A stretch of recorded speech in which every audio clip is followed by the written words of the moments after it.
الله لا يستحيي أن يضرب مثلا ما بعوضة فما فوقها فأما الذين آمنوا فيعلمون أنه الحق من ربهم وأما الذين كفروا فيقولون ماذا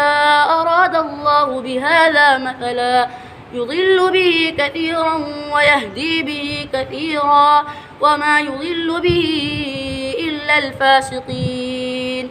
الذين ينقضون عهد الله من بعد ميثاقه ويقطعون ما